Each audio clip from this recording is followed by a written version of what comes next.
3, 2, 1.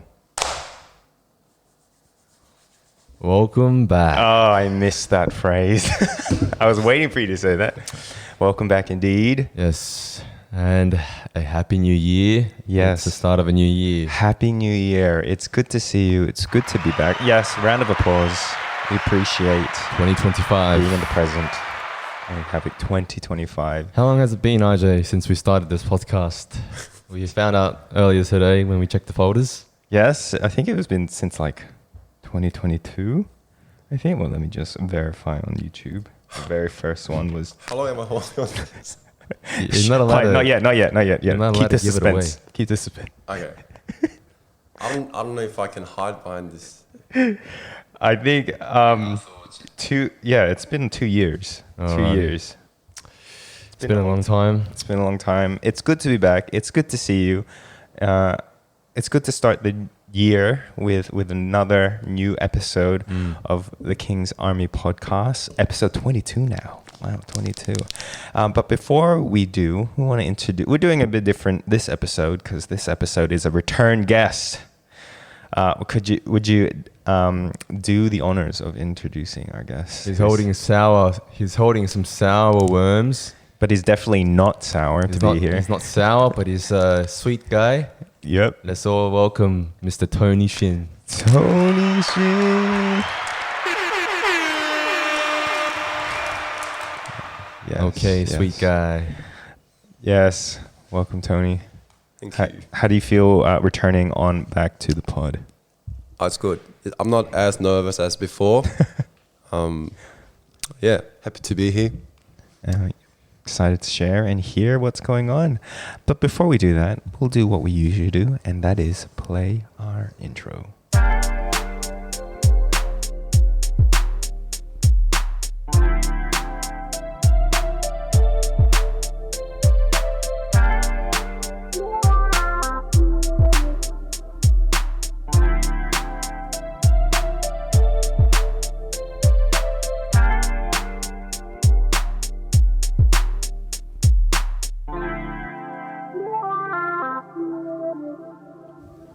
So, since we already know Tony a bit from the past episode that we had with Ricky, we thought that it would be an interesting way to get started by playing a little game of 2 truths and 1 lie. Oh. So, Tony, you can give us 2 truths and 1 lie. IJ and I will try to guess which one is a lie. See how well we know you. Okay. Okay, first of all, I am 83 kilograms right now. Okay. Okay, that's one. And second one, I am very good at playing tennis. Oh. That's 2. And third one is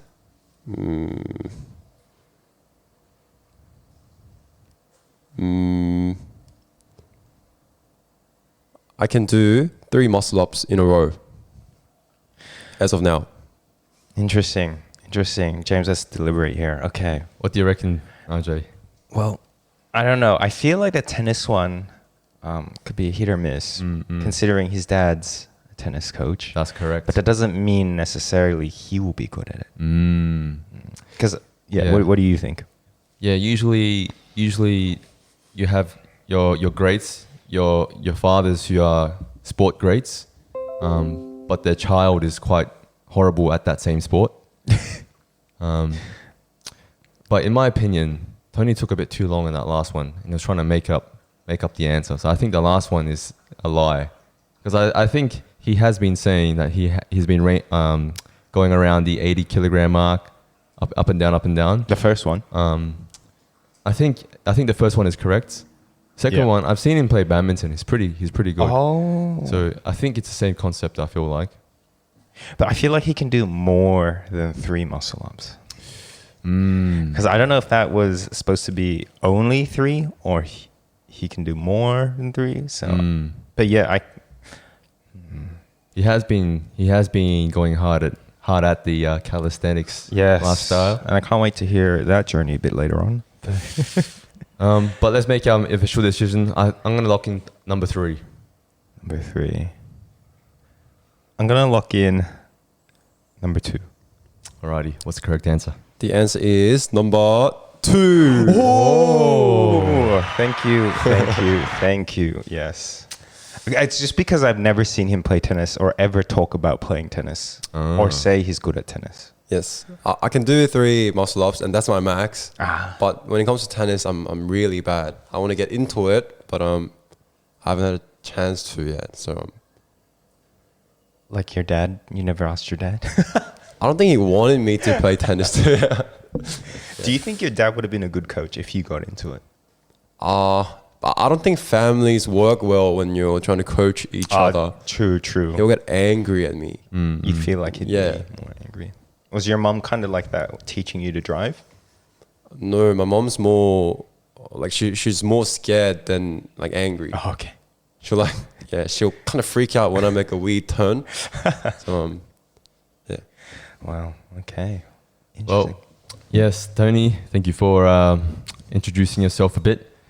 I guess like we've heard a bit about you with your brother the past episode, but this episode we want to take a bit of a chill way to get to know you a bit deeper as an individual person.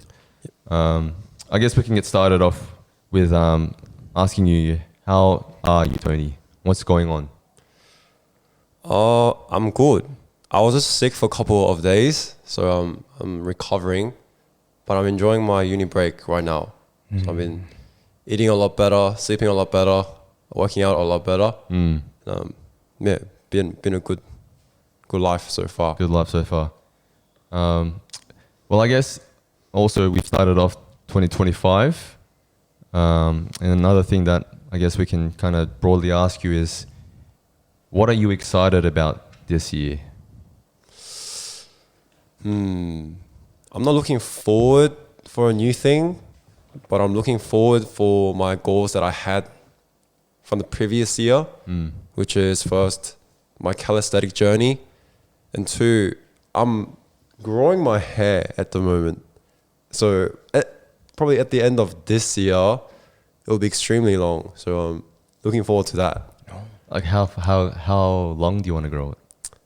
I'm not sure if I want to grow like a back part of my hair, but front part definitely. I want it to kind of rest, like maybe up to my chin, Interesting. so it kind of cover. Yeah, I don't know. We'll see. Like if I might fold in the middle. It's waiting for that length is always the hard part, like committing and having that awkward halfway point. Yeah, there'll be a part that I look kind of homeless or whatnot. So Sometimes it'd be that way. But also, you mentioned calisthenics. What sparked this? Because I know before you were just gymming like normal and playing OzTag, but all of a sudden now you have this new passion. How did that come about? I think the main reason why I changed to calisthenic was I was kind of getting slow with going to gym and the motivation that I had before. I think that was because I hit the physique that I wanted. So my gym goal wasn't like hitting heavier weights. It was more to have a better physique. So once I reached that physique that I wanted, I kind of started to like stop going to gym. So when I was looking forward to a new challenge, and when I went to Fitness Expo with you, and I saw the calisthenic section, and they just seemed so cool to me. So I thought, maybe I'll try that and then use that as a new challenge for me to motivate myself. Yeah. And that's how it all started. Yes, we've been keeping up to date with all your posts on Instagram. It's quite impressive how consistent you've been posting your journey, and it's been very inspiring. I know I've been trying to improve my core calisthenic strength ever since you got that bug. Well, I guess like another thing like we can also talk about is like, I guess for you and myself, IJ, any interesting news lately? Well, anything interesting? Well, both of us have interesting news. For me, in June, I got engaged. Yeah. What about you, James? in August, I got engaged. Yes. And in this new year, what's happening with you? We're both getting married. Wait, not to each other, two separate. separate. Yes, well, I'm getting married in April, and you? I'm getting married in May. Well, we're like one after the other. One after the other. Yes, yes. Exciting times. That's Both of true. us are hitting new milestones. Also, we hit our 1 year mark of living together. And What has it been in 1 year? Yeah, it's been. I moved here like this December 2023. Yeah. So December 2024 was my 1 year mark, and now it's more than a year. It feels like it's been such a long time. Yeah. But Is that a bad thing or a good thing? it's a good thing. Like, I feel like yeah, we've gotten a lot closer to each other as we live together. Yeah, yeah. We are like roommates, 'Cause church buddies. Yeah, like from our first episode, like you would come over Yeah. to our house and we'll set up all these things up. But yeah, Now I just have to go downstairs. I don't have to That's drive my laptop and the gear. It's just here. it's gonna be sad when you leave. But anyway, Yeah. Well, yeah. It's gonna be sad when I leave. I've enjoyed living with you and your brother. It's been good. It's been good. why are you laughing? No, I'm coming to realize, I don't know if you were dating then. When last time I came out, both of you guys were single. Yeah. I believe. Yes. Yeah. But now you're engaged and getting ready to marry. That's Yeah. Yeah.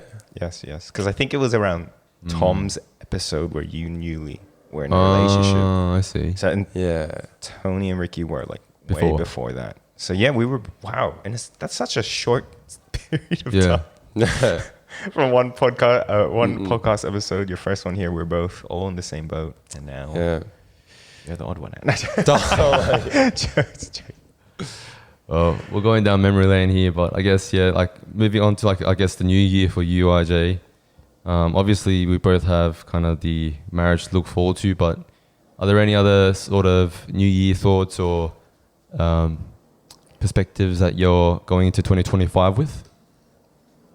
Yeah, I think there's some good habits that I formed and continued to have from last year that I want to bring over, and just bullet journaling, in that I just schedule my time manually and have like I draw up a monthly calendar, and that's just helped me be really on top of things, to the point where like even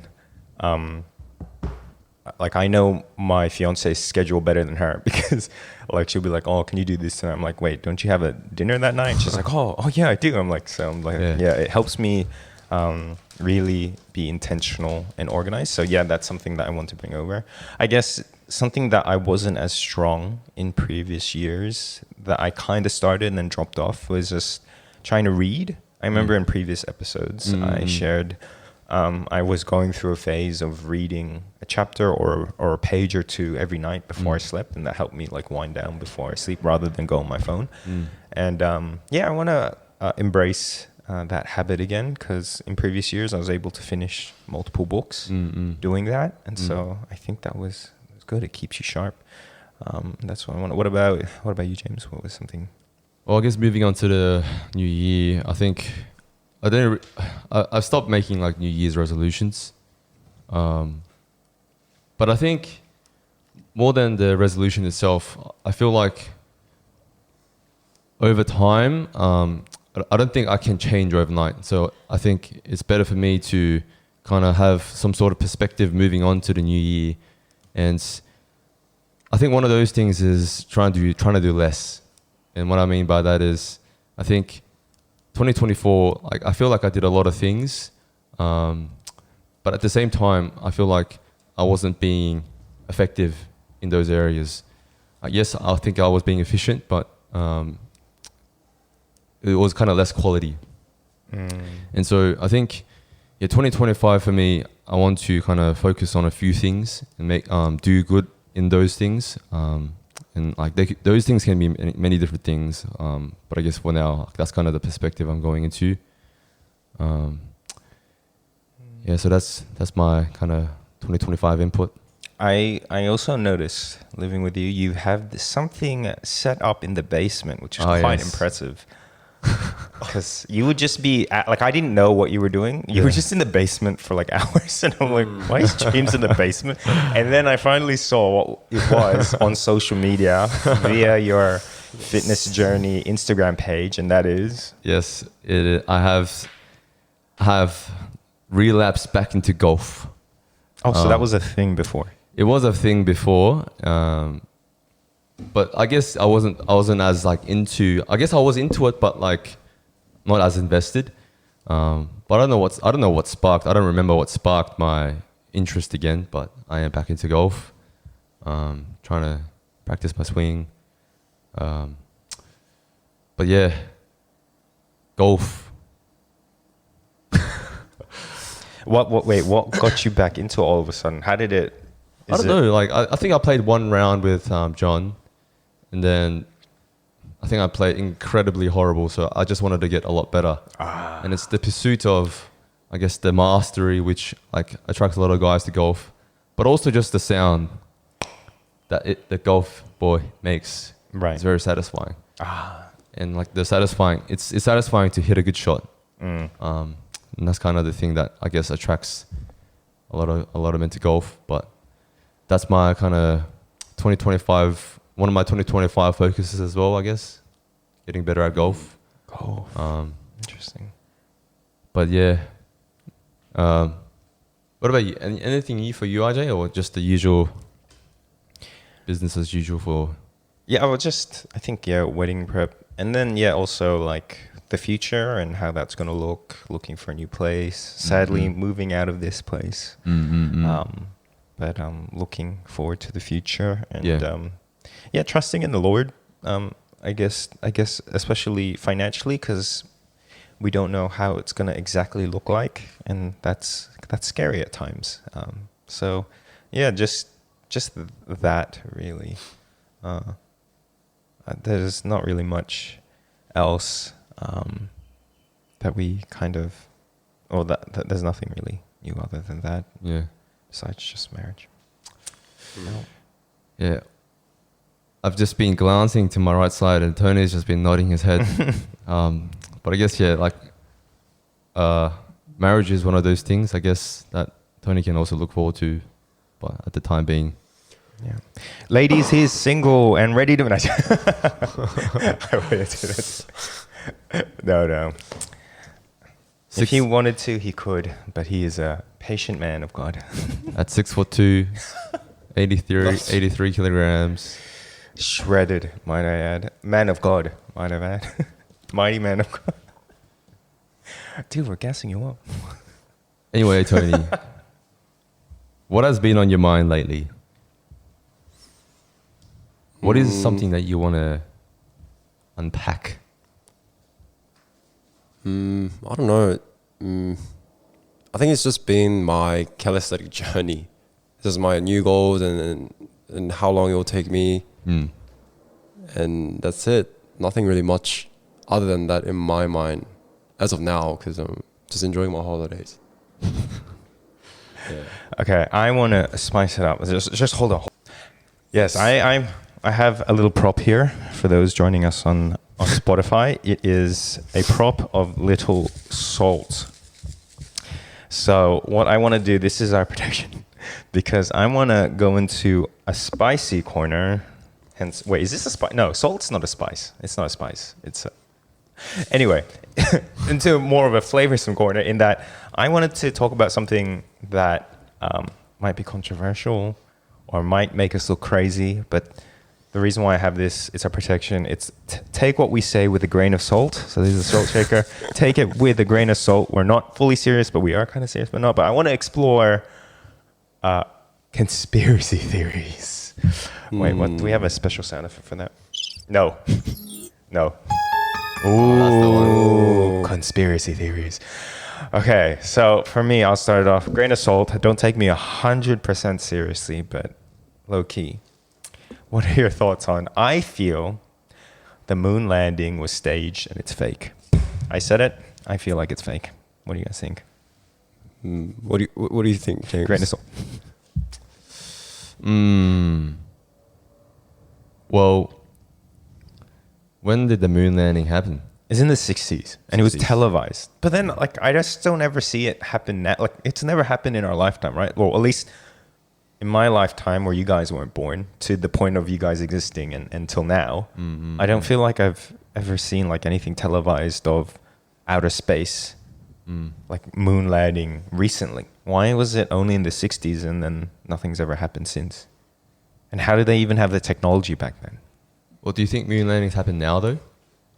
Yeah, but like, I feel like they just send like robots and not people. Interesting. Well, there's probably more reasoning. I sound really ignorant probably because I haven't really read into it. But it's, I just think like, yeah, how did that happen? How'd that happen? Well, as far as I know, it was like kind of a race between the USA and like the Soviet Union Yeah. at that time to get to the moon first. Yes. And then that's all the more reason why it'd be easier to stage and win the race. Yeah, I never really had like a stance on this. Because all this time though, I've been thinking like, oh yeah, the moon landing just happened. Do you guys have one?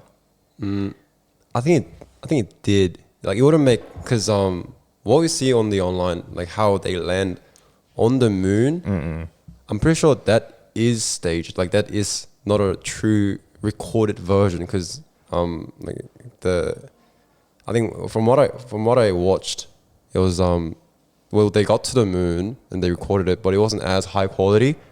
So they came back and they mimicked what they saw in like a stage, and they recorded themselves landing on it. And so Yeah, because I was like, how did they have the technology in the 60s to like transmit stuff from space to black and white TV? And how come that's like, and like from what I hear, it takes like months and months to transmit images from outer space back to Earth. Oh, well, maybe the moon might not be as much, but it's still like, I don't know. It just doesn't add up to me considering our technology today, and there's not much of that kind. Well, maybe I haven't even looked into it, but Yeah. I just feel like I'm skeptic. I'm skeptical when it comes to technology from the 60s. But why would they need to stage it though?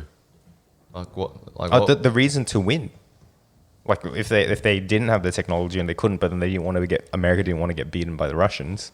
Yeah. There's all the more reason to kind of rush it and like fake it. That you want to lose face. Because if there wasn't a race, they could have kept going and stuff like that. There would have been a deadline. I wish I knew a lot more about this, but that's all I know. Yeah. Okay, do you guys have your own things that you're like skeptical about? Topics of conversation. Okay, while you think, I've got another one. I think the pyramids are crazy in that like I don't think humans build it, because there's a lot of theories about like how even today with today's technology it would take ages to build what was built back then. Like there's just a lot of like mystery around how they built it, because it's such big and heavy stones and such a big huge monument kind This of thing. one I did hear about as well. Yeah. Do you know about the pyramids? Or the conspiracy behind the pyramids as well? Yeah, I know. It was some sort of like the coordinate of the pyramid, like equal something. Like, do you guys know about this? No. Oh, okay, okay, hold this while you stretch so you don't look crazy. Well, it equals something, but I forgot what it was equal to. But like, yeah, I watched the YouTube videos on it as well, and what they were saying was, although we think now, like people back in the time were not as smart as people now, but they were advanced enough to build those stuff. Yeah. But I don't know. Well, yeah, that's I don't know if it's true, but I also did hear that the pyramids were built so perfectly that you could not fit an A4 piece of paper through each brick. Oh. That's what I did hear. One of my when I was living in Turkey, there was this guy studying history, and he was saying how he thinks that before the flood occurred, before Noah's flood occurred, there was a long period of time that humans were still were living for. and he hypothesized like that the technology was great then as well, because people lived for a long time, and I guess they were smart enough to build technology. But also, there's a theory of humans being a lot bigger and taller than I've heard that. current modern day humans before the flood. There's that theory as well. Maybe they were a lot bigger and stronger to be able to build that sort of thing. Yeah. But yeah, like it is just a pyramid full of bricks. But like the Egyptians, right? Like we are taught that the Egyptians kind of like built. We kind of like taught like the way like the Egyptians were the ones who are the ones who built the pyramids. Or even like the Israelites built the pyramids or something like. You see like all those Bible movies and like all the Egyptians are building the pyramids. They were whipping the Jewish slaves, the Israelite slaves. Yeah. But yeah, I reckon. I think it would make sense. Like, well, another conspiracy, like another controversial thing is like, is there extra Terrestrials. Are there extraterrestrials in this world? Do you guys believe in aliens? Because that's the only other explanation, right? Yeah. Yeah. Other life beyond. Yeah. Yeah. Beyond Earth. I feel like because it's so big, it's so like it's like kind of like uncharted territory. It's like so massive. Like surely there might be something out there. I don't know how accurate it is, but I did see articles on the internet. But then again, I know you take it with a grain of salt. Articles on the internet, but there's like claims of finding another planet that is pretty much the same as Earth in another solar system that has the same distance from the sun to allow life to live on it. Like so, like on Earth, like you know how Earth is just perfectly placed so that we can sustain life around the sun. So they say that there's another planet in another distant solar system that also exists in the same radius of a sun, and that it looks like it has water and life. And if they keep researching it and they find lights on it, that could possibly mean there's like life on that planet as well. Interesting. But it's like millions of light years away, apparently. Yeah, like the universe is so big, like we cannot, like it's so like we're so tiny.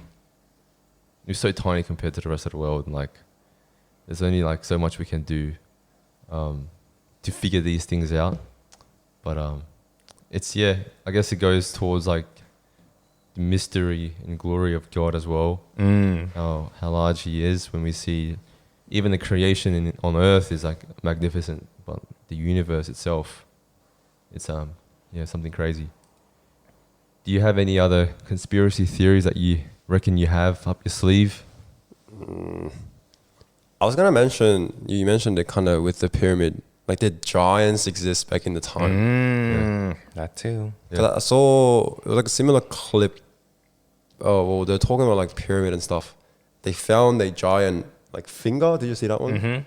Yeah, that like I've seen like articles or news excerpts on finding giant human remains, kind of thing. Yeah, and it was like well, they found just one finger, or I think they kind of assumed that it was index finger or something like that. And if you had the proportions right and everything, they're estimating, I think, someone to be like 5 meters tall, like 5-6 meters tall, something like that. Well, wasn't there a giant person in the? Well, firstly the Goliath, David and Goliath.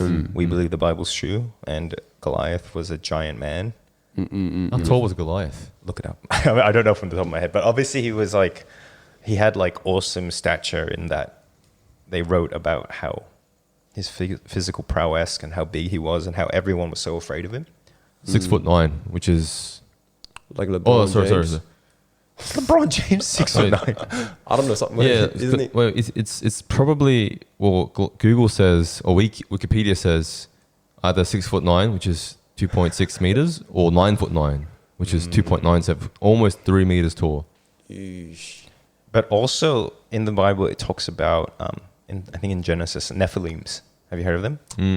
They're fallen angels and they're giants, supposedly giants. So the Bible accounts for like beings on earth, Nephilims, fallen angels. They said that they're a product of, I think it was humans and angels conceiving. Yeah. I did hear about. And the Nephilim people were born when they were giants, and some speculate that if there is some sort of, if it's so humanly impossible for humans to have built the pyramids themselves, that giant beings would be the next explanation to be able to have that much power, manpower to like build such big structures with such limited technology. Yeah. Yeah, because I believe that more than like, aliens build the pyramid. Yeah. Because if you can find, there's another grain of salt conspiracy theory that probably makes me sound crazy and accusing a whole people group, but they say, actually, no, I'm not going to say. I'm going to sound really crazy. Okay, grain of salt. That there's a certain, I'm not going to name the denomination, a certain church group that's hiding the remains of giants from the rest of the world to make it, or supposed church group, but really not really a church group. Again, conspiracy, crazy conspiracy, to hide like the truth of what the Bible says. Because if the Bible accounts for giants, why aren't there remains? And then if there are like here and there little snippets of giant remains being found, but it's not really being widely publicized, it makes one think that there's a group trying to hide that. Because then that would bring more further validity to what the Bible says, right? But the fact that, here and there's little things of it, but it's not widely talked about. And if there is a group of people hiding those facts to kind of not bring validity to the Bible, then I can see that being a thing as well. But again, grain of salt. It's so crazy. Interesting. Maybe. That's not. I haven't heard about that conspiracy though. I haven't heard about that before. I've got like so many. So okay, I'll do another two. One more. Yeah, second last one. Do you guys think that the world uses, like the media is being controlled, and that they will let out stories to distract you from underlying and deeper issues happening from society? The way how the Romans did that to the people, they would hold those big Colosseum games and stuff like that, and those extravagant things to kind of distract the civilization from the real issues going on and the corruption that was happening behind the scenes. Do you think that media uses all these random stories and celebrities to cover up corruption? Oh, yeah. Like we have people called politicians and and the government, and I think this is how media works, to kind of like be that curveball so they can dodge like what could damage them, to minimize their minimize the damage for their position.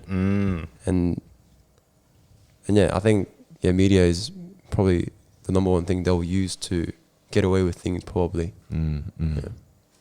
I do feel like a lot of people nowadays who do consume media though have become more aware of how, I guess, dangerous media can be. So even things like you go on YouTube and you search up 7 News or 9 News or one of those mainstream media platforms, they hide the comments. And I think they do that for a reason. They don't want people to speculate, or they don't want to, like, because you guys, when you watch a YouTube video, do you guys read the comments? Oh, yeah, for sure. While you watch the video? Yep. I think a lot of our opinions can also be swayed by other people. And because of the reason, like, they want to mask, like, obviously they don't want their platform to be a source of, I guess, different opinions. They want to share one opinion of theirs to us. And I guess, it is quite dangerous because, like, as humans, I reckon we do have, like, that sort of sheep mentality. We believe in, I guess, what our friends believe. Or we tend to be attracted to those things. So So I do think, yeah, like there is some level of masking going on in media. Yeah, some sort of control, definitely. Yeah. Like, it's crazy because, like, in America, obviously there's like the Republican and is it Democrats, the two opposing parties. Yeah. and there's news outlets that cater to one side and Definitely. another one to the other. Definitely. And I have like a family chat on my mom's side of the family, and there's relatives from America, and all of them are like fighting. Like there's some Republicans versus Democrats, and they're all like, being like, nah, this and that, Donald Trump this, Donald Trump that. And it's amazing to see like how they're accusing each other of being brainwashed. Both of them are like, no, you're brainwashed. No, you're brainwashed by this news. Or no, you're brainwashed. But it's just like, wow, like it really shows that, yeah, media has such a strong effect that, yeah, you can even divide relationships, families and stuff like that. Definitely. And it's because of biased ways of reporting the news and the way in which social media as well. Yeah, definitely. I guess which is why like even things like podcasts are great, because how fake can you be for an hour? Because you'd have to be really skilled to be fake for an hour, 2 hours straight. Which is why like people like Joe Rogan, they do so well, because he wants to, I guess, just be as raw and like honest as possible with whoever he's talking to, and whoever comes on board as well. So yeah, I noticed with his podcast, he's very like if one person's on the other side of the argument, or like he'll interview both sides of the argument kind of thing, and let them have their conversation, and he will have talking points where he has similar views on some talking points, and so it's interesting how he does that. And my final conspiracy is, take this with a grain of salt, but I think that pharmaceutical companies would rather not want to find a cure for cancer, because there's more money in treating cancer than curing it. But if let me hear. If they are the only one who could find a cure for cancer, they'll sweep all the money. Yeah, but then if they cure it for good and everyone's cured, then they can't make any more money off it. Like you're talking about like in a long term. Yeah, long term, because it's it's a billion, like actually not just cancer, but like pharmaceutical companies in general. Like they would rather not cure things, but rather keep selling, because it is a multi-billion-dollar industry. And if it were to like stop, it would affect the stock market and crash a lot of it would crash the stock market essentially. And one of the reasons why I think that viewpoint is that just because like the state of food, like for example, I don't think the foods that we eat have the adequate amount of nutrition and raw, like, you know, ingredients to nourish our bodies. Just like how back then, like you were saying, in ancient times, you think that like there's a view that they were a lot bigger and they lived longer. And if that's in connection to the food and the things that they had and they ate were not as mass produced or healthier, then it would lead to more longevity, as opposed to now where it seems like, you know, there's so much health pandemics on different scales, like obesity, this and that, or like diabetes, all these things. But I think like if you just look at the food and the quality that we eat, it's not as good as other places that grow it in a healthier way. And what I mean by that is that, for example, the reasons why they put pesticides in plants is obviously to kill the bugs.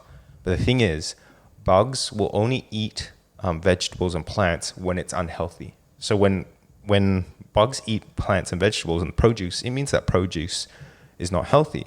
And the reason why that produce is not healthy is because it means that the soil doesn't have enough nutrients.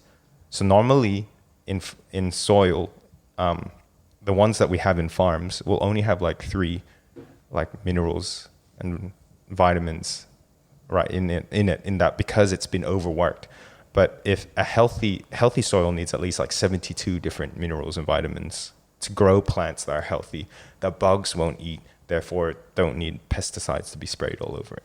But to achieve that kind of soil, you need to give land rest. But because of overproduction, overconsumption, we don't let the soil rest and recuperate, and we don't grow and harvest and save. We just keep producing, and that's what's killing the soil and this and that. And that's why there's a lot of people that go organic and that will buy their own soil and grow their own plants and stuff like that. Interesting. Because of that whole issue. But I think in Australia, at least, the health, the quality of food is and the standards that we hold is a lot higher in comparison to internationally, like America and stuff like that. We have higher standards when it comes to food and produce. But the fact that if we find that we're constantly having to spray pesticides on our crops, that means the fruits and the vegetables that we eat are malnourished, meaning that it's not going to give us the full extent of what we need, which then always will go to, like, if we're malnourished and we're unhealthy, it leads to cancer, it leads to other things. And if we're just eating produce, like heavily produced foods like McDonald's, fast food and all that with all their artificial ingredients, then over time, we're fine when we're young, but as we get older and we keep consuming that, over time, that will start to turn into something. It will hit us at one stage or another. And that's why, I try to be conscious. That's why I take vitamins like crazy, because I feel like... Interesting. Yeah. Yeah.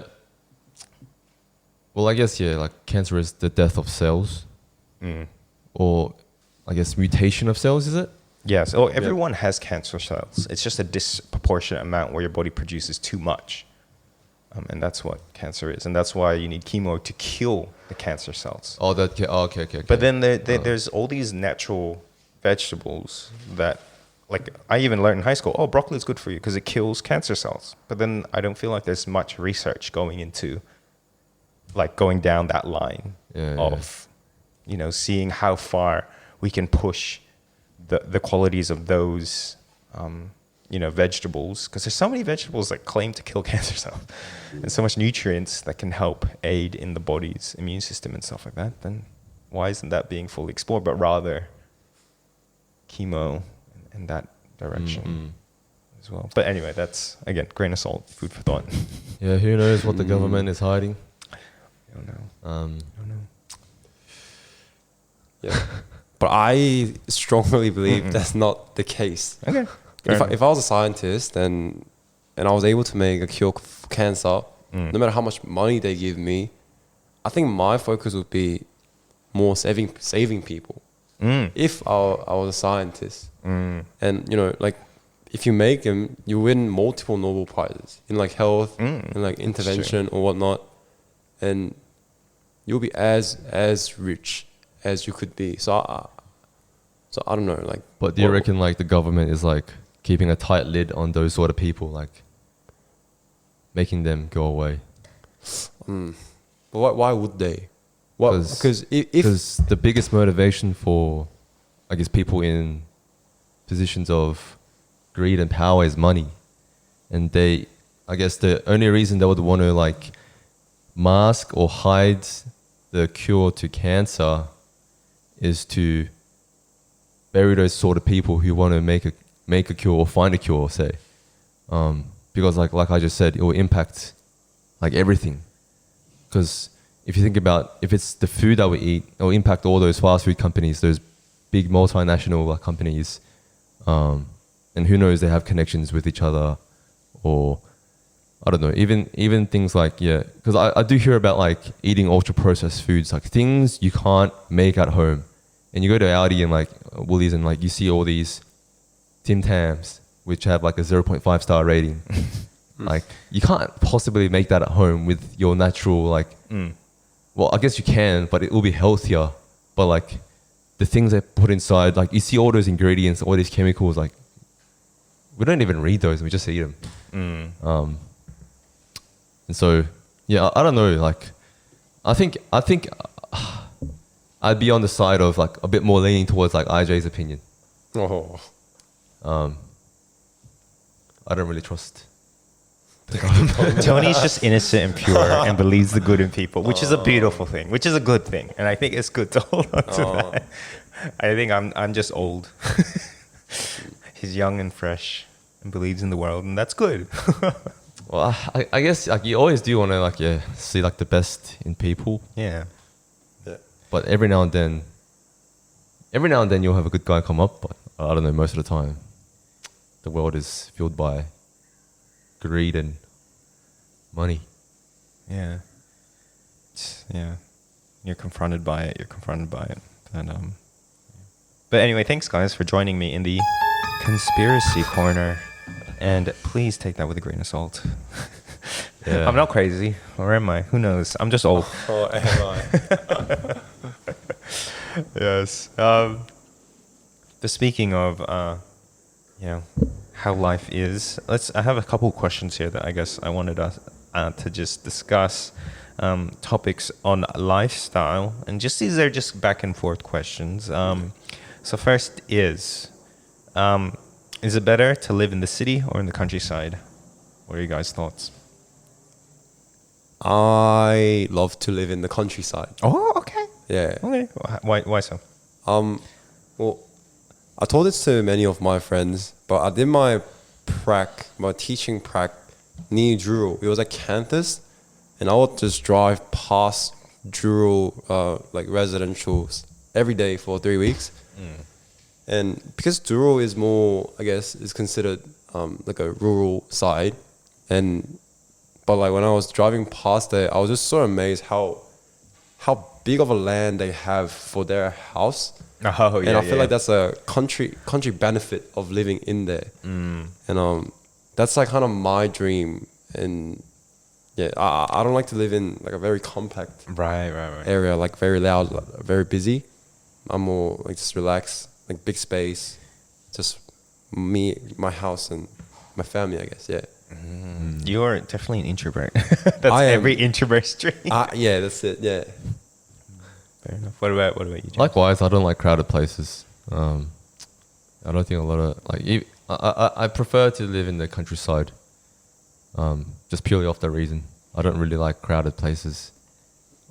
So would you say you guys like more slower pace lifestyles as opposed to the city hustle and bustle?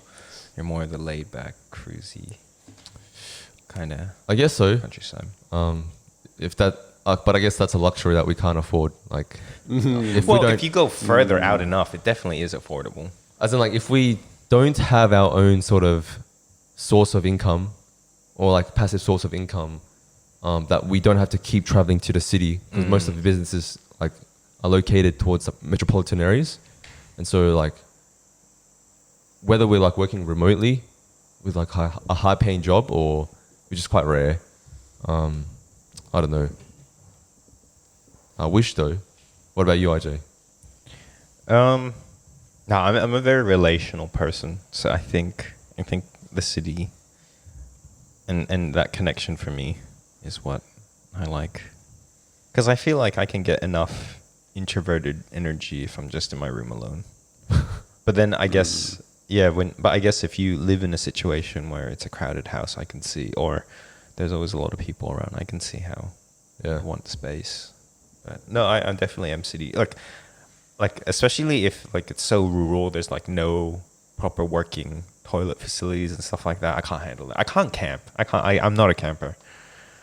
Like half of my comfort relies on my bowels and how comfortable my bowels are. Yeah, So I if remember I you can- telling me that. If I can go smoothly to the toilet, I'm in a good mood. Yeah. Or if I've had my second poop of the day, I can face the day. But if I'm like out and I haven't had my second poop, and then I'm just grumpy and uncomfortable until.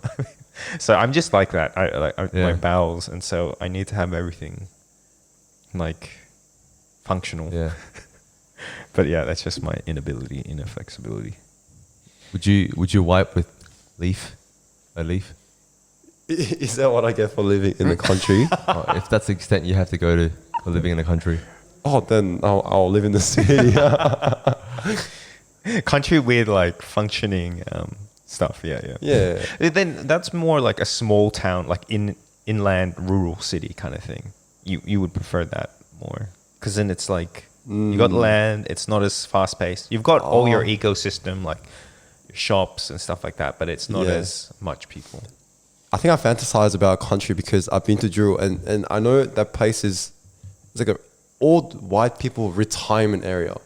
So their houses are like castles with like big land. Yeah, but like I don't know if there's like bugs in the house and no light Oh yeah, yeah. and like if you're talking about that rural, then I'll choose city. Okay. So functioning. Okay. So city life. Yeah. Okay, but yes, if you had a choice, you would want more of a slow pace, private life. Yep, And that's that's respectable. Okay, the next one: CrossFit, gym, or outdoor sports. What is outdoor sports? Okay, what's best workout? Gym, CrossFit, or outdoor? Like you guys doing OSPAT. You can always choose one. What would you choose? Ooh. Oh, because you guys love your sports, both of you. Gym, outdoor sports. I can only stick to one for my whole life. Yeah, and that's your source of working out. I'll choose CrossFit. Oh, okay. That's Yeah, yeah. different. What makes you say CrossFit?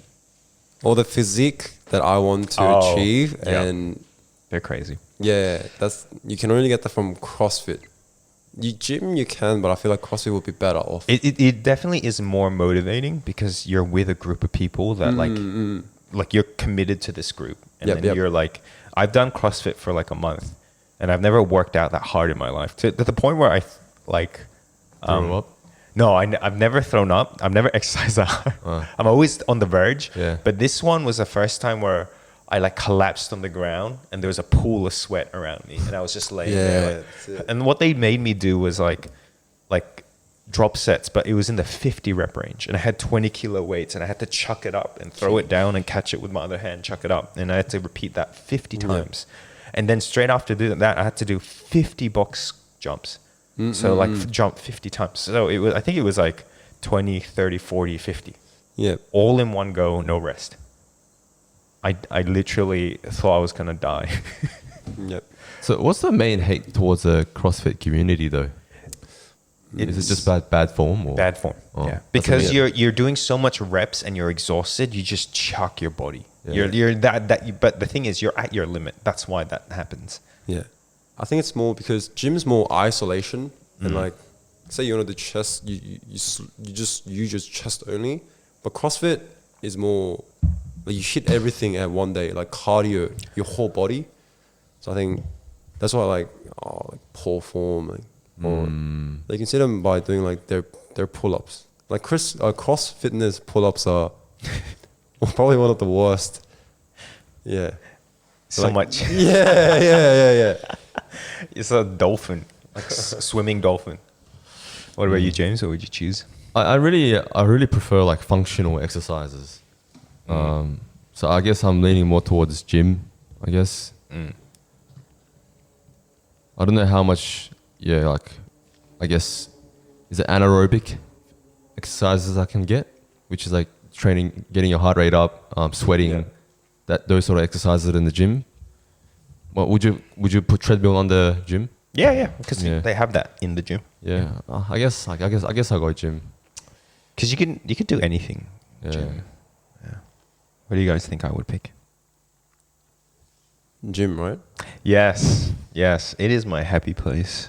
When I'm sad, I go to the gym. When I'm angry, I go to the gym. When I'm lonely, I go to the gym. Whatever I feel, I just go to the gym. And one time I was so angry that I went to the gym 3 times in one day. That's how angry I was. That is madness. That's But actually madness. But it's good madness because I'm channeling that.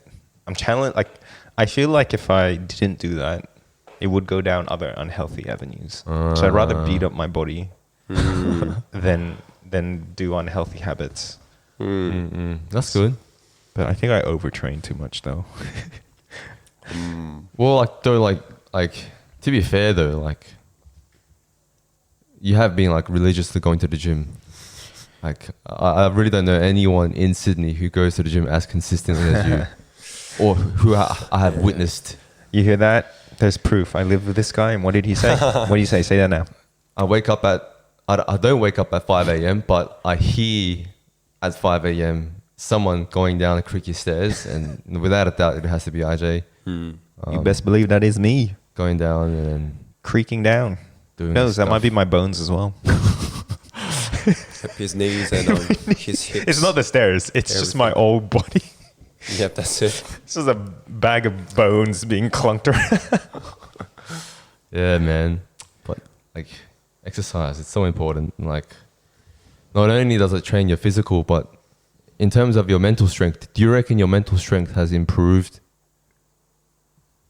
after working out?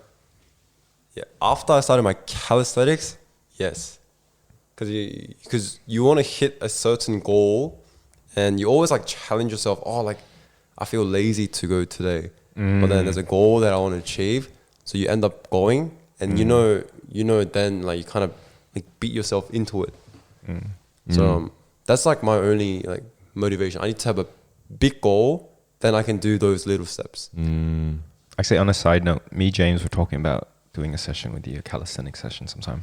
Oh yeah, yeah. Let's do it. Do that. Let's do it while we're on holidays. Yeah. Okay. Those who follow us on Instagram, you'll see a collab soon.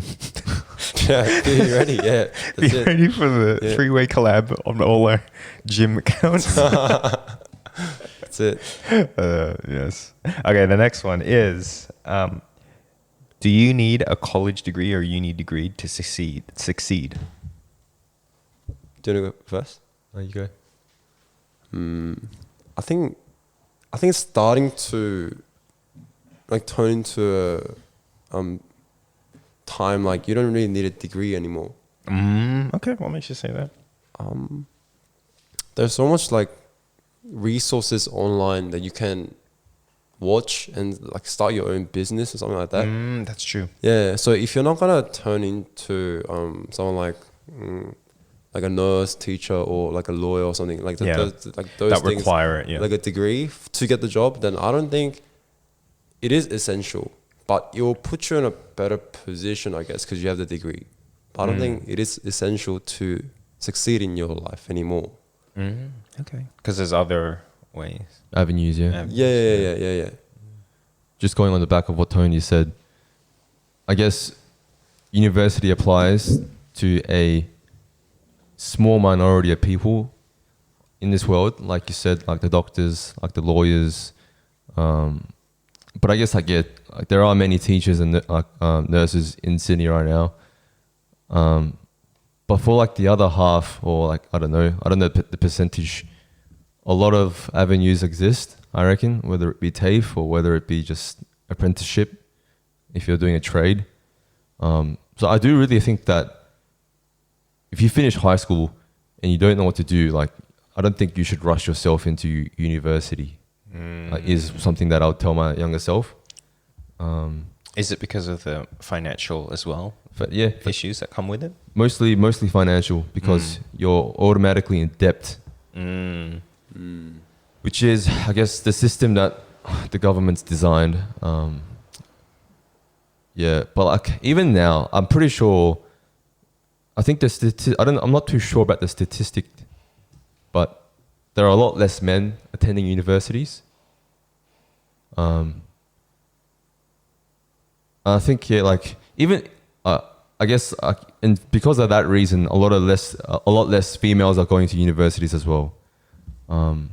I think that statistic applies to the US though. Sydney, I don't know too much because we have a lot of Chinese international students. Right. That can afford it. That really inflate the business of like the universities, right? But you have so many like students in universities that like the university going to getting a degree itself is not special anymore, kind of thing. And so employers, I guess, want to see something more, like more experience or alongside your degree, which is great. Like it's not a bad thing. I think that's what a lot of us like assume, like getting a degree is a bad thing. It's not, but like, what are you gonna do with it? It's like a tool at the end of the day, I guess. Yeah. But yeah, No, I really like that thought of if you don't know what to do, don't just jump into uni, because yeah, it is incurring a debt. Because as also, like, I hear 2 years after your ATAR, anyone can get into uni, really, because it's not valid after that. Like, you're seen as a mature adult, and mature adults can go into uni, whether they do bridging courses through TAFE and stuff. They can still make it in, but you still have to pay. So yeah, it's better not to head into unnecessary debt if you don't know what you want to do. Yeah. For me, I don't think so, because I didn't go to uni. I went to TAFE. TAFE. $900 a semester. Done. No hex fee for me. You should be so happy right now with all that indexation going on. No, I feel so light. All my coworkers all have hex fees that they're paying off, and I don't. I'm like, oh, Man, it's different. But I think some people use this as an excuse to not study at school. But just remember, those who didn't graduate high school, like people like I don't know, Mark Zuckerberg or like Elon Musk, they got into, like, some of them got into uni when they're like 14. So please don't use it as an excuse. Still work hard. I still studied. I still did what I needed to do in high school. I didn't drop out. But I had a mum that was pro TAFE more than pro uni, because she went through the, like, so when she moved to Australia, she had a uni degree and stuff like that. But then she got into even a higher paid position because she went through TAFE, and she saw, like, oh, you can actually, for like a quarter of the price, get the same opportunities. And because my mom went through that system, she kind of opened me and my brother's eyes to it, because my brother didn't go uni either.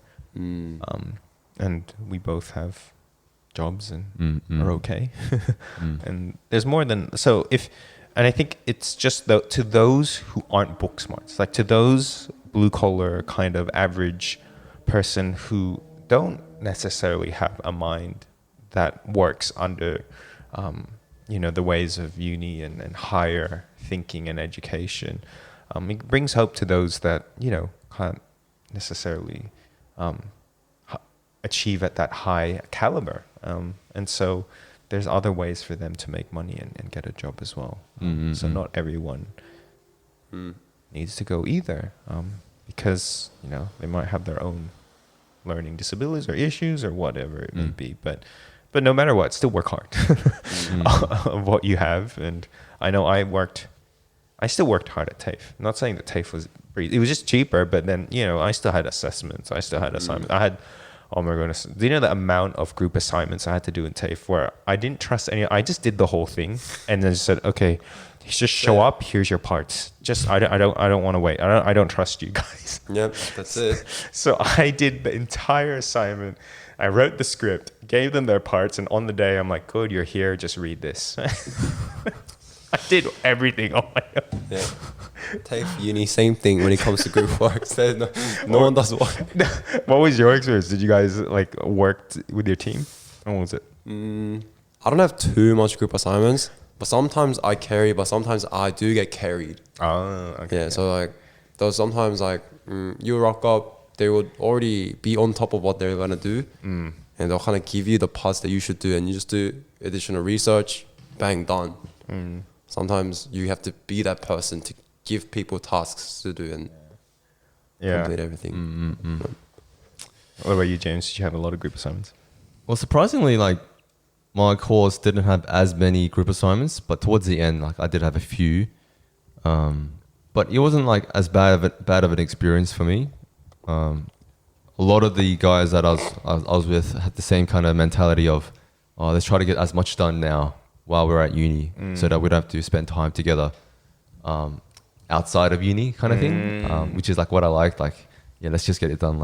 I'm not gonna see you guys after this semester, kind of thing. So we had that kind of mutual respect to put in our load, and yeah, it wasn't that bad. Yeah, but yeah, I guess that does teach you about collaboration and stuff in the real world. But honestly, the job that I'm doing now, I don't think it applies to what I studied. same field, Mm. but doesn't directly correlate to what I studied. Mm. Yeah. I feel like, Tony, what you studied definitely correlates to what you're doing. Did it? Yeah, like teaching. Mm. Yeah, because if you want to teach in New South Wales, you need to have a degree in education. So yeah, for me to get the job, I need the degree. And Yeah. Yeah, for sure, for sure. And I can see how it's so beneficial for what you want to do. And it's so cool that, you know, you being so young already had a clear vision of what you wanted to do and enter into. Yep. Time. Okay, the next one is, what is the ultimate comfort food? Comfort food. Some people probably already know mine. And what is it? Please do share. Whenever someone asks me, "Oh, what do you want to get like after church?" Uh-huh. I always say kukbap. Okay, please do explain for the viewers that might not know what that is. Kukbap is would you consider it like a Korean dish? Yeah. It's a Korean dish, where it's this. How would you describe it? It's like it comes in like a like heated bowl, and there's like soup inside, and you can kind of choose what type of soup you want.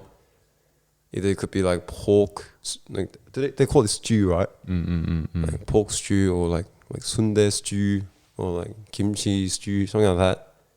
And you just have that and rice, and that's all you need. And you just eat it away. That's my more soul food. Yeah. Just a little bit more history on kukbap. Kukbap was like a poor man's food. I guess the prisoner's food. Oh, Yep, that's during the Korean War. oh, okay. It was a kind of a. I guess kuk is soup in Korean and pap is rice in Korean, and essentially like they've just mixed two things together to say kukbap because Soup and rice. yeah, they literally just chucked the rice inside the soup that they made. I guess they made it in bulk. I guess I don't know how they made it during the war, but I guess that's how it came alive, and that sort of warm, hearty meal, I guess, is a way of comfort for a lot of Koreans. I guess that's how they feel comfort during, I guess, even times of war. Yeah. Like I looked into a bit of history on kukbap as well, and how it started was, well, now if you order kukbap somewhere, you get a lot of like ingredients inside, but then back then, because they're so poor, it was so hard for them to buy the meat for like to eat. So they'll buy a small amount, and they're wondering, oh, how would this fill my family? So they put that in, like they'll chop into pieces, put that into water, like put a lot of like vegetables and everything inside, and make it into like a big like a food, and they'll eat that with rice like for a couple of days to fill them up. Yeah, Right, to feel fuller. Yeah. The volume. yeah. I'm pretty sure that's how it originated, and now now it's a little better. Tony is from the southern side of Korea, Busan. Where are you from, James? I'm from Busan as well. Oh, okay. But essentially, a lot of you'll find the best kukbap in Busan. Essentially, I don't know if that's where it originated from, but Do you agree with that statement, Tony? Oh yeah, but I don't know where it originated from, but you Yeah. probably get the best like 돼지 국밥 from there. 돼지 is pork, so pork stew from there. What's yours, James? mine's kukbap as well. Oh. Yeah. Koreans, they just love their soup. Yeah. Yeah, but I think if you ask a Korean person what's your soul food, there's typically three answers. One's 국밥, what we mentioned. Number two is 돈가스. That's like a fried pork cutlet. And third one is 제육볶음. But I don't know what you call it in English. 제육볶음 is like a spicy pork stir fry.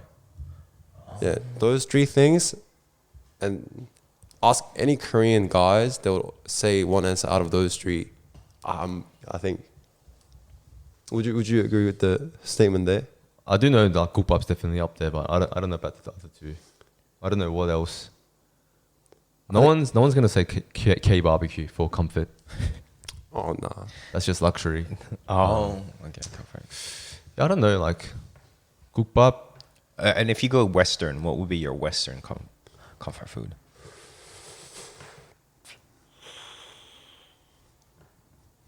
Just get a a dirty quarter pounder. Oh, I was about to say something similar, but my go-to is double quarter pounder. Oh. A large meal with Fanta. Yeah, that's my. I always get Fanta. Oh, okay. Fanta. Yeah. What about you, IJ? Yeah, if we're going culturally, I think it's similar to what you guys described, but the Filipino version is called sinigang, and I think Oh yeah. you've had it, right? You both had it. I know what it is. Oh, you know what Yeah, it I know is. what it is. Yeah, yeah. It's also soup and rice. Except we have what I like, because you can put anything in it. You can put prawns, fish, anything. But I like particularly pork belly in mine, Yeah. rice, and then loads of like cabbage or bok choy. It depends. You can change it up, but I think normally my mum puts bok choy. Sometimes she'll put potatoes in it, and it's a soup that's sour, and it's from the tamarind. And so yeah, it's just a sour soup, and yeah, it is hard. Like it's always a dish that whenever you go to a relative's house, they'll have that. And they're like, "Oh, do you want sinigang?" And so we will. Yeah, that's my comfort food because it's warm. It's the same sentiment. Like it's just warm. It's hearty. It fills you up, and I especially love putting the rice in the soup and just having that experience. And normally I don't like putting. I just like eating rice on its own. So it's a big deal that I put the rice. Yeah. in it. And if we're going Western, my comfort food is when I let myself go completely is a Whopper. Like if I just get a Hungry Jack's Whopper in me, I hit the spot. Actually, to be precise, my order is a Whopper, a Whopper, 2 chicken royales, and fries. So you eat 3 burgers essentially. This guy eats so much though. Like, Yeah, I know. Like there's no switch off. I think because when you eat clean for so long and then you let your body go, it's like, no, keep eating. Damn. It's just this like, I came back home once and I opened the freezer and you know how Woolies sell those pre-made fries? Like he ate one whole bag in one go. That's like And that's pretty big. that's a kilo. It's a decent size. And doesn't that, like, you don't even eat it with sauce. no. Just salt? No salt? Sometimes no, so I will air fry it till it's crispy and I will consume it. Jeez. It just wolfs it down. Yeah. Well, it's half the calories when it's air fried. Oh, is it? Compared to when it's like fried. Yeah, like, yeah, yeah. in oil. Because Wow. the oil like saturates Yeah, it yeah. and makes it high cholesterol. Interesting. And pumps up the calories. But it's air fried. Yeah. But then I can also finish a whole bag. Like ever since I was a little kid, I could finish a whole bag Man. of that because my mom would deep fry it and I would just say more. Do you guys have like any like foods that you can just absolutely destroy? Like people can, I know some people can smash out a whole carton of ice cream, and I think that's just insane. Do you have any like, one of those? Oh, I have one. So when I used to work as a waiter at my dad's restaurant, and I think it was more because, do you know when you have like a long, hard day where you've been working all day and then the first meal you get just tastes so good? And I think it was that feeling because there was this pizza he would make me because I would ask him. He would make fresh, like, he would make the dough from scratch. He would then put the cheese, tomato, cheese, and then he would put little chicken schnitzel pieces all chopped up. Then he'll put more cheese. Yeah. Oh no, it was barbecue sauce. And then he'll put mayonnaise on top and barbecue sauce on top. And I swear, every time I ate that, every bite that I took, I just got hungrier. Like I didn't get fuller, I just got hungrier every bite. And I just was like, keep making it, keep more. It was insane. I think because I just had a whole day where I was on my feet, like taking plates, doing waiter stuff. And, but it was so good. That's the food I can just smash. For me, it's like sashimi. Oh. Sashimi, I can go ham. I can eat so much. Like Japanese sashimi or Korean sashimi? So, wait, what's a clear difference between? So I reckon Korean sashimi, they use more of the white fish Oh, the white fish. as compared to Japanese. The Japanese sashimi are a bit more fattier, like salmon and tuna. I like more white fish. What do you call them? I'm pretty sure they're called flatheads. Yeah, that's the one. That's my favorite. I can eat that for all day. Yeah. I think for me as well, I really love sashimi too. I think I can eat sashimi longer than I can eat meat. Yeah, man. Yeah. Wow. Sashimi. Yeah, but I think I can't eat. I've tried eating a lot of sashimi at one of those Japanese barbecue buffets. You can have as many as you want, but the fatty content, like I don't think I can go along with it as compared to like the very lean The lean fish, yep. the white ones. Like I can really keep. Do you feel eating. like you get like a bit sick of it? Because like it's just Yeah. And back when I was like very unhealthy, my unhealthy days when my parents left to Korea, and I had all this freedom. I used to buy this from 7-Eleven with alongside a Red Rock Deli large honey soy chicken chips, and get a large frozen Coke. Turn on a movie and just destroy all of it in one go. Like, I don't just doubt it. Yeah, Eating one of these as well is just disgusting right now, but yeah, I used to do that. You were young, yeah. I was like 20. I think all 21. males in their 20 can just eat absolute garbage and feel fine. Like you're probably at that stage still. Yeah, you're like yeah. you can just eat anything, you're fine. Yep. But when you start to get like past your mid 20s, you start to feel it. But how old are you now, Tony? 22. Damn. Turning 23 young. this year. Turning 23 this year. Wow. What were you doing when you were 22, IJ? I just started my full-time job and I became a youth group leader at my church, and I led actually my first batch of youth group kids that I led were born 1996. Damn. You just exposed yourself. That's just as age. Anyway, let's not go there. Okay. I think we should cut that there. Oh man. Yeah, that's what I was doing. What were you doing like that wasn't that long ago. 22. What was I doing? I think I was going to uni at that time. Did COVID Yeah, happen? I was a COVID student, so I probably was just online. I used to do sign spinning as a job. I saw signs in your garage, and I think Daniel Yeah. told me about it. Yeah. Like I was one of those guys when you stand on the corner of the road and you'll spin signs and do tricks with it, advertising like business. How did you get that gig? My brother got the gig 1st, and then he just referred me because I couldn't find a job. Yeah. Okay, you know what, I'm gonna ask I don't know your how brother. Daniel got into that job, but I gotta get It's to funny. Daniel and ask. but like That's crazy. What do you reckon your late 20s will look like, Tony? Maybe a bit of a deeper question. What do you envision? I'll be working full time. I don't know if I'll be buried by then. Buried? Married. Oh, bro. I thought you said buried. Buried? Why would I get buried? Yeah, I don't know. I definitely think you'd be seeing someone by then, and on that road.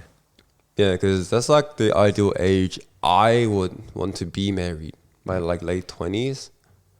And ideally, in terms of like life stage, where do you want to see yourself be to feel ready to be like going down that road? Like what is the ideals that you would have around you? Oh, like my situation. Well, full-time work. And I wish I had enough money to, I guess, to make the deposit. I wish I had a car. I wish I was just happy with where I am. Because some people might not be happy with their job or their current situation or whatnot. But I wish I'll be happy then, like with like my finances, the situation I'm in with my family or not, and like yeah. I think being content is a choice. So I think everyone has the ability to do so, because happiness is a choice at the end of the day.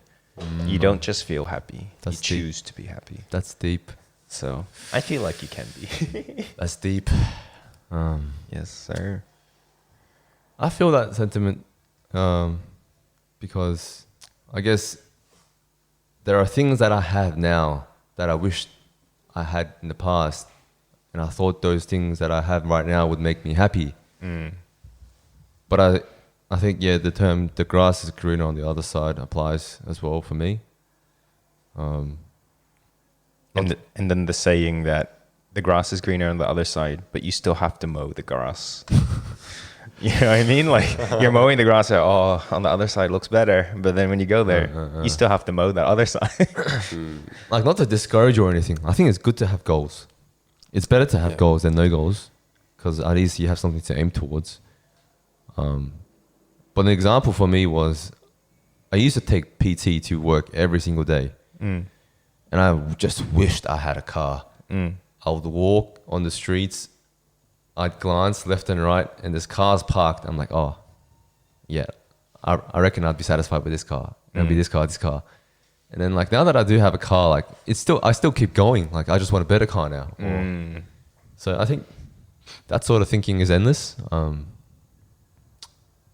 But going back to, like, I guess what I said in the beginning about simplicity and focusing on a few things and making them good.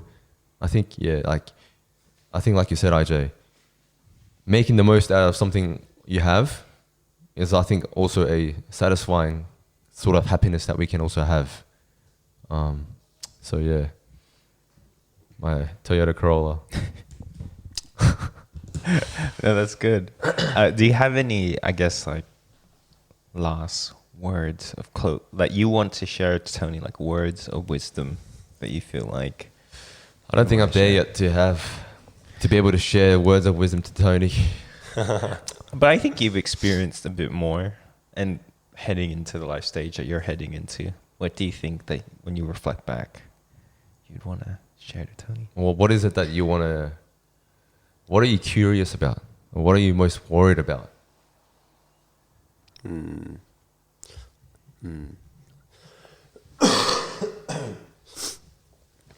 not really worried about anything, but you know how you mentioned, back then I thought if I had this, I'll be happy. What are some things that that you thought will, I guess, make you more satisfied with your life? Yeah. 2022, I wish I'd had a full-time job, and then I got the full-time gig at Lacoste. And in 2023, I wish I had a better job where I wasn't standing all day. I got the gig in 2024 with an office job. 2024, I want to get like a more high-paying job. Like, I think this sort of thinking like is just natural for a lot of us. But yeah, was there a question in your? I don't remember your question. Sorry. But like, I guess, like, what did you kind of learn from reaching those milestones, and then at the end of the day, not being satisfied by them because you wanted better things? Or are you still looking for a better job? I think I recently heard a podcast. I'm not sure if you guys know Johnny Adavis. He's like one of the main like podcast guys for, I think, a ministry called Dial In Ministries. But he was talking with one of these doctors, and he was talking about, I guess, work itself. For this example, I'll talk about work, but I think it can apply to other different areas. But the doctor talked about being satisfied with the work that you have right now, rather than trying to, I guess, look into the future and trying to pursue something. Understanding that God has placed you in this moment with the things that you have, with the tools that you have. I think we should take it for granted as well. We should not take it for granted. So I think definitely for me, I try to find more satisfaction in the things that I do have. Because there's a little quote that I remind myself sometimes, but it's the greatest miracle is sometimes right underneath our nose. It's quite cliche, but sometimes like we can miss out on the present if we look too much to the future, which was my problem when I was growing up. When I was young, I was always so focused on the future. I guess as a guy, you want to control your destiny so much that you plan things in order to do this, that like it's not bad, but you don't get to like, I don't think I got to enjoy the present as much, because I was so focused on the future. And another one of my New Year's perspectives or thoughts is do all that you can at the time, at the designated time. So if you're working, work. If you're eating, eat. Like, don't try to like, I don't know, don't play golf when you're supposed to work. Like, don't look at your phone when you're supposed to eat. Like that sort of thing. I think we try to do too many things. For my case, this is my perspective. But So be present, be in the moment, and focus on what is the task. yeah, at hand. and the future will come. Like you do the best you can now. Like it will set up the best possible, I guess, outcome for you later down the track.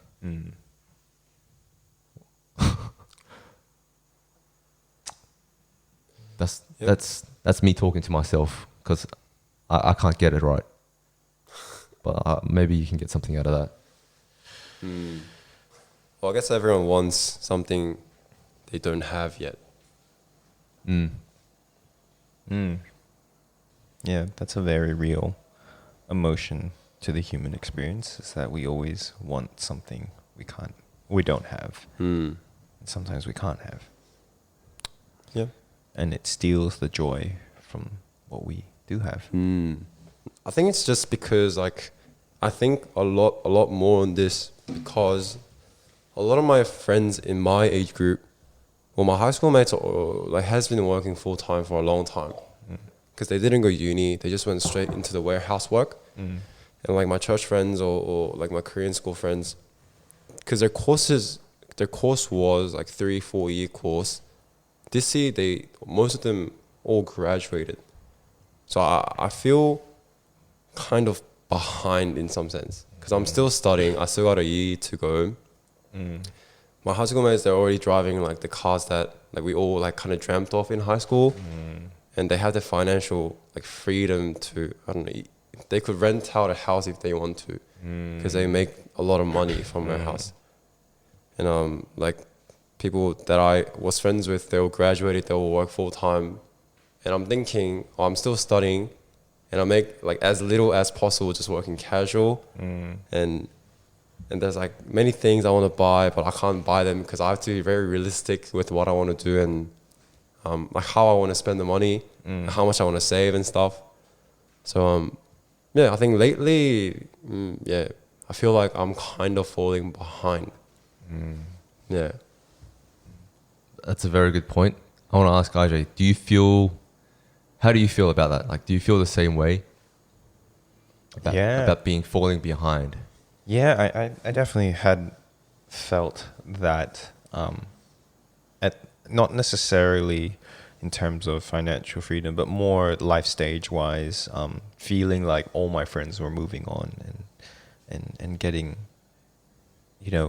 like into relationships, having kids. And for the longest time, I was just single and not in a relationship for the longest time and feeling like I was behind. And that lasted for like 5 years.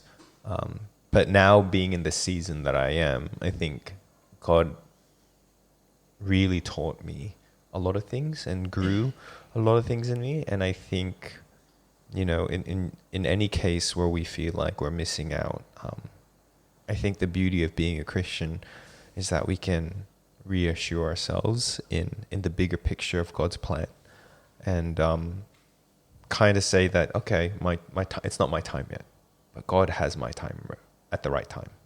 So I will trust in that. And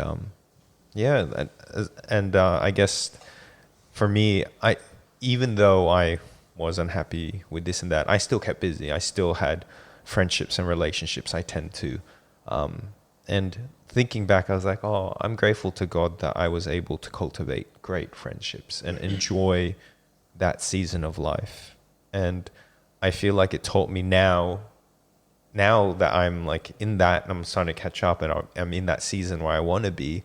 and in the future, you know, you could always have more money, you could always have a better job, or you could be better in other ways. But I think I've just learned to be like, why stress myself out over something I can't control? And why don't I just enjoy what I have?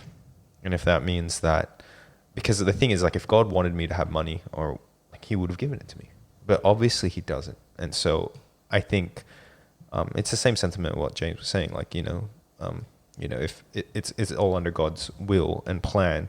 So I think I'm, rather than focusing on what I don't have, I want to focus like, oh God, what are you telling me in this moment? What are you wanting? Like, what are you trying to teach me in this time where I don't have those things?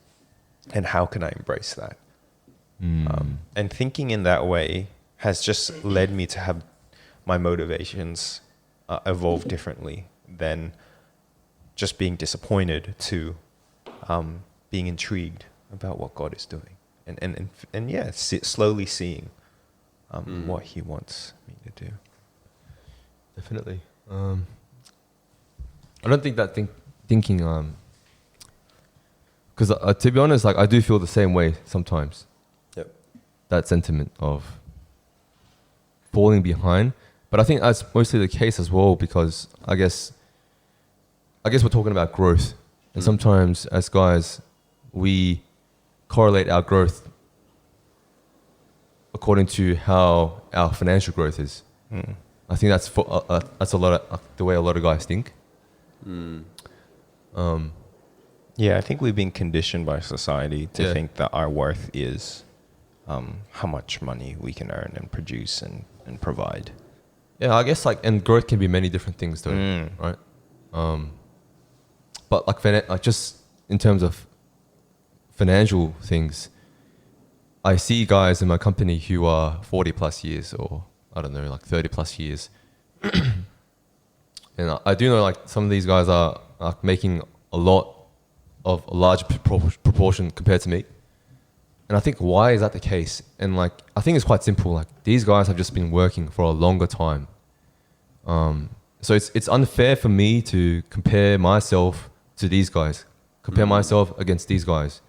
I've only worked for like a year in this company, compared to these guys. They've been with the company from the beginning, like from the get-go. So it's unfair for me to tell myself, oh, I need to be on par with them.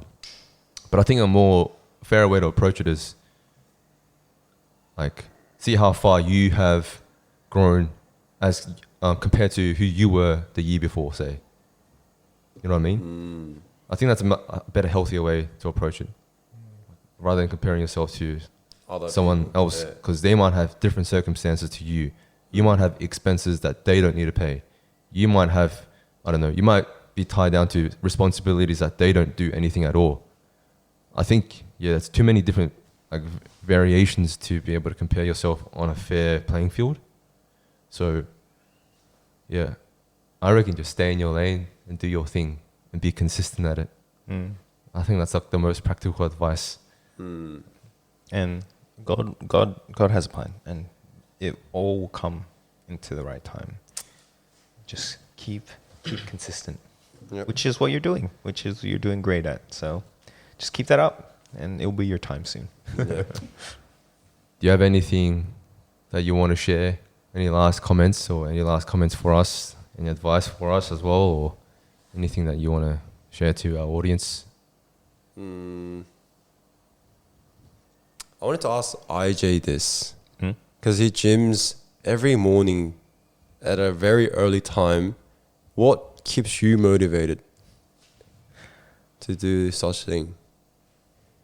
Oh, I think it's not even motivation anymore. It's just a habit. I think once you pass that mentality of this, like, I need to be motivated to do something. It's not even motivate. It's just like, I need to do it and get it done, kind of thing. It becomes that. And I think it's just, the key is just consistency. And once you crack that consistency, it just becomes normal behavior. Because for me, going to the gym is just normal behavior. And what that means is that, I think also because I plan my day really well. And so When I plan my days and I feel like I've projected, okay, by today I need to do this, and achieve it. It's just the way you operate after a while. So I think, if you just keep that consistency, and it turns into a habit. But yeah, it's that consistency. Yeah, converting motivation into a habit is another thing to kind of wrestle with. But for me, I think it's just become my stress relief. Like, what do you use it as, and what do you view it as? And for me, that's just it. I think anyone can do it. Just do it. Enjoy it as well. Enjoy working out. Yeah, because I enjoy it. Actually, no, like when it's something that I hate doing, like for example, so far I've been running 5 kilometers every day, and I kind of dread it. Yep. But then I just need to get over that hump. But once I do it, I'm in it. I'm like, okay, it's gonna get done. So just do it. So learning to like also navigate those emotions and just be like, just get it done. Yeah. But yes. Are you gonna train back with the calisthenic workout this year, or just gonna stick to golf or one? I usually train depending on the sport I play. And a lot of golfers are slim. I'm joking. Yeah, I should still stay relatively fit, but I haven't worked out at all these holidays. That's the reality. Yep. I should get back into it though. Maybe I might start next week, because next week is the start of work. Oh yeah, we need to fit in that joint session, the collaboration. Yeah. We gotta do it before 26th of January. 26th of Jan. That's when I'm going Korea for like a Are you going month. to Korea? For a month? Oh, Yeah. you're Damn. this month. Yep. I haven't been to Korea for maybe 6 years. Wow. All right. So this will be my trip in a long time. Yeah, man. You're going to have a lot of... Are you going with Ricky or... No, I'm just going by myself. Oh. Yeah. I'm going by myself, but I'm meeting with one of my high school mates there. He's gonna come 1 week after me. I see. Yeah, I have a lot of things to do there. Oh, exciting. Are you gonna visit your dad as well? Yeah, I'll probably stay with my dad majority of the time and stay in Seoul maybe a week and a half or 2 weeks. Nice. Yeah, I have a full-on list of what I want to do with my dad in Korea. Oh, that's good. awesome. Yeah, because I want to, well, it's winter there, but I don't know if it's possible. I want to learn how to play tennis properly by him and gym with him as well. Oh, that's awesome. And yeah, just like doing shopping with him and yeah. I wonder what your dad looks like. Does he Oh, look I have a like, photo. Does he? I want to see. He looks Does he look like you or Ricky? he looks like him. Yeah, I look Oh, really? more like that. I have a young photo of him. Yeah, I have a Yes. young photo. You guys look identical? Oh, we look very similar. Mm. Yeah, I'll we show look you. very similar. And the reason why I had it, But was my okay, cool. but my dad looked more Western. I don't think you have to. Oh. But this is him when he's like 49-ish. Really? 49? He looks so young in that photo though. But you should have seen. I don't know if I have a photo. Maybe I'll find it. Maybe not now, but I can show him later. But when he was maybe like 20s, like our age, he looked very. He looked more. He looks like me, but more Western. oh, Like, he had looks more. like a halfie. Half European. Yeah, almost. Yeah, yeah. Half Asian. Yeah. I think it's because of his nose. He has very like. hybrid, Yeah, like a very like Western. a Western. Like a Tom Cruise. Tom Cruise. Wow. He's saying you look like Tom Cruise. Not me, but my not Your me. dad. My dad. Yeah. Tom Cruise isn't that good looking. Whoa. That's He was a heartthrob back in the day. yeah. That's more. Well, he's old now. That's more controversial than what IJ mentioned before the question. Grain of salt, grain of salt. Yeah, you want to hold on to that? Yes. Damn. Damn. So- Okay, so you're going back to Korea. Gonna do all those, tick off all those things. That's exciting, and fireworks, and oh, that'll be good. Yeah. Any trip, like holiday plans for you guys? Or Or for I guess it's the honeymoon for both of us. Yeah. Are you going South Korea? Korea, yeah. South Yeah, Korea. I will also. be oh, it's going. already decided. Yeah. Oh, okay. Yeah, my tickets are booked as well. Mm-hmm. So we're ready. And apparently, she's booked all the hotels and everything stuff. already. Yeah. You'll probably go on like a whole tour, right? Going all around. Not completely like all around, but to the places that Jess thinks that are good. And she goes back and forth to Korea heaps, so she knows it really I'm sure well. it's gonna be So I'm excited. okay. I've never been, and I've always wanted to really? go. Yeah, never been. You're So, gonna love it. Yeah, those are not Yeah. gunshots. Yeah. Those are Yeah. fireworks. Yep. And, We're not. because we're in Maryland. You'd think otherwise, but no, they are fireworks. It was Yeah. even. This happens normally even before Christmas and before New Year's. There's just always fireworks going off. Mm-mm. But anyway, that's it. But yes. No, yeah, I'm also looking forward to my wedding and you guys being my groomsmen. Oh, yes. Both of them. We're dancing. Yes. I'm actually really excited. I'm just scared that I'll fumble on the stage. Bruh. Just take one shot before you go. Just take one Just shot. He loosen says. up. Get into it. Okay. If that's what it takes for you to relax. Nah, you're not gonna fumble. You're gonna do Should be great. fun. Both of you boys Yeah, are should gonna do great. We're gonna practice Yeah, so should be much. good. Should be good. So hopefully we'll get another practice before you go. Oh yeah, for sure. Yeah. I'll book it in. Yeah. We have plenty of time. Yeah, And I'll practice by myself too. Yes. Just go through the moves, listen to the music. Yeah. What you need to do. Yeah. How about for your trip? Are you the planner or are you just be that? Yeah. It's more of to be honest, I don't know as many places, but I think for us, more than exploring, we just wanted to relax. Yep. That's kind of the theme.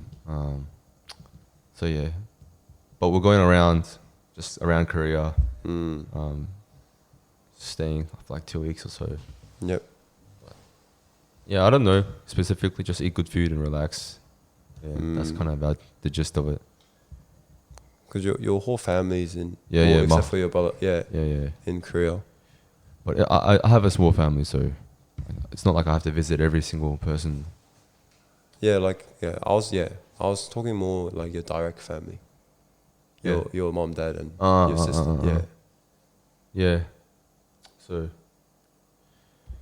well, they are coming for the wedding, so I'll see them then. But in terms of like the honeymoon stuff, I think we'll just try to spend as much time together as possible. Yeah.